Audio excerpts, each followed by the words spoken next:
So my dad was in a Spanish shop going, "Sacapuntas!" You ready to go next act of the evening? Yay! Next act's called Gemma Day. Please give another round of applause.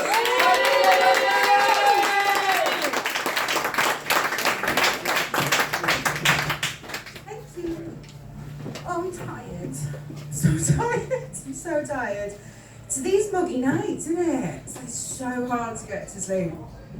And it's not just the heat, it's the early mornings. Like, I don't know if any of you have got cats, but mine at this time of year is taken to waking up at 5 o'clock in the morning, singing the song of her people. Something along the lines of meow, meow, meow. Which, for any of you with a musical ear, will know that's the blues. The fucking audacity of her to be singing the blues. Florence, you are not an oppressed people. You are the opposite of an oppressed people. She has full reign, full freedom to come and go whenever she pleases, and has a full-time, 24/7 unpaid skivvy to open the door for her. For God's sake, and she's above the law. She actually genuinely bit a child on the street. There's nothing we can do about it. I did see it coming, and I thought I could stick my head out the window and say something, or I could just let this be a teachable moment. That's just what I did. Anyway, I'm not here to talk about my cat. I'm here to talk about me. Yay! Kind of. Yeah, I said I'm Gemma. Nice to meet you. I'm of an age now where I have just stopped telling people my age. I don't lie, I just keep that to myself, just to keep to myself. And I think that's quite sensible for most women. Unless there's legal ramifications, keep the actual number to yourself.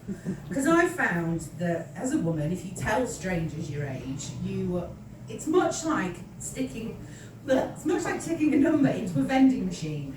Only instead of getting a delicious snack, you get a age-specific, always personal, often heteronormative question, such as, tink, 18. Have you got a boyfriend? Tink. 26. Have you got a husband? Tink. 32. Have you got any children? Now, I'm older than that, and I have none of those. So I'm worried that if I tell people my real age, if I stick it in, my question's going to be, if we dumped you in a river, would you drown or would you... To be honest, I don't know the answer. You'd have to ask me cat. And so to keep up the mystique, I've started wearing a lot more makeup, which is easy to do these days. Whoops, careful now. There's a lot of more makeup to wear these days. I mean, I got into my 30s without realising I'm supposed to be priming my eyes. Honestly, I just thought that meant you had to prepare to look at something. But every day, social media comes up with a new bit of the face, with its new specific problem, its new specific product for curing that problem, its new specific applicator for applying the product, and 10 hacks on how to do it. But the problem is, the face is a finite space. There's only so many new bits you can invent before they start coming for the ears. And before we know it, we'll be logging onto YouTube and it'll be, hey you guys, today I'll be reviewing Rihanna's new lobe mattifying contour highlighting primer. Hi you guys. Have you noticed that on YouTube, if you watch as much YouTube as I do, it doesn't matter whether they are introducing how to make a friendship bracelet or a tragic murder, it's, hey you guys! Or, hey you guys, welcome back. Hey you guys. Which is weird for me, because I'm of an age where, hey you guys was the ubiquitous greeting of one person and one person alone, a sloth from the Goonies. So you only ever heard it coming from him, or shouted across a playground in a voice that, let's be honest, in 2023, I'm not going to do out loud.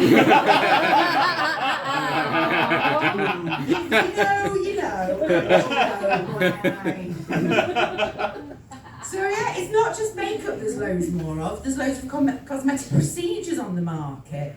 Back in the day, it was just your basic Tom's tits and jowls, but now there's everything from Botox to fillers to vaginal rejuvenation and toe reshaping. There's all sorts, you can get everything done. And the one that was big a few years ago was the BBL, which is the Brazilian butt lift. And for those of you who don't know, but I'm sure we all do so. The Brazilian butt lift is where they will suck out all the fat with what I can only assume is a very alarmed looking Henry the Hoover. They suck it all out of the bits, the unsightly bits, and then they inject it all in your bottom to give you that lovely big round juicy bum. And I can kind of see the appeal of that, not just because I'm a bit flat around the back, but also because I like the theory of it. Like, if like me, every so often you just get an urge to do a big tidy, and you blitz the house, and you tidy everything up, and you're left with a load of stuff that you don't really want to throw out because it's kind of unsightly, but you don't really want to keep because it's unsightly, but you don't really want to throw away because it might become useful for something. So essentially, Cardi B is walking around with a kitchen cupboard of do-rackings and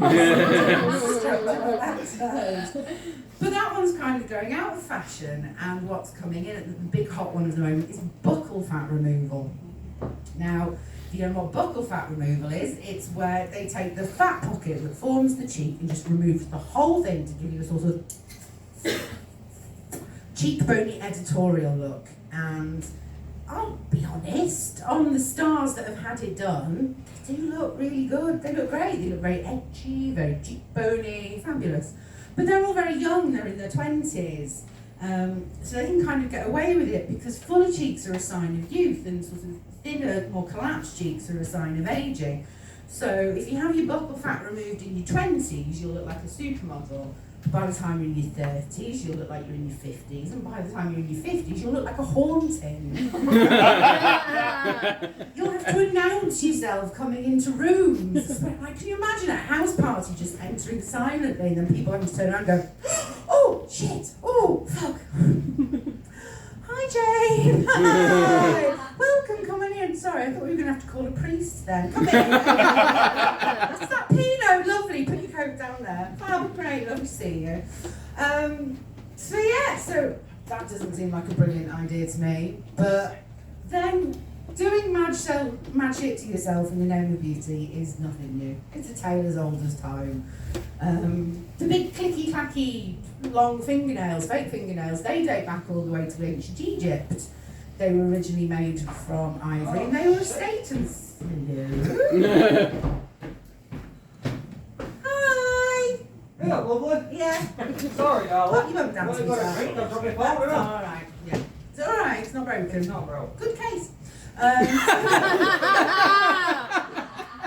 So they were a status symbol, essentially being the status of I'm so rich and powerful that I don't even have to wipe my own bottom. Now on Wikipedia it did say that they were made of ivory or bone. Now I'm assuming they mean animal bone, but ever since learning that I'm like, oh, imagine the power move of turning your enemies into a mannequin. Oh, love it!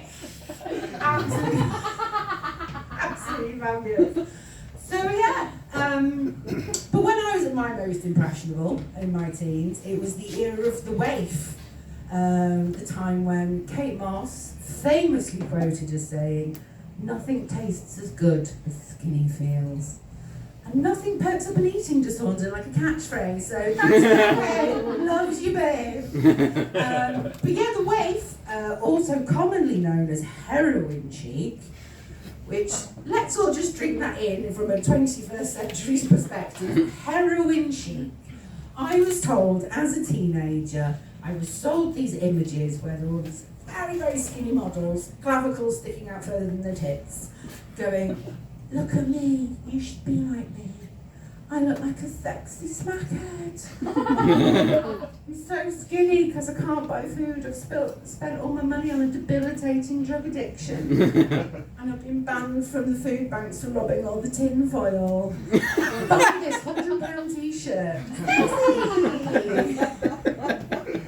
And they're trying to bring that shit back in. And to be honest, I am furious at the very concept of it.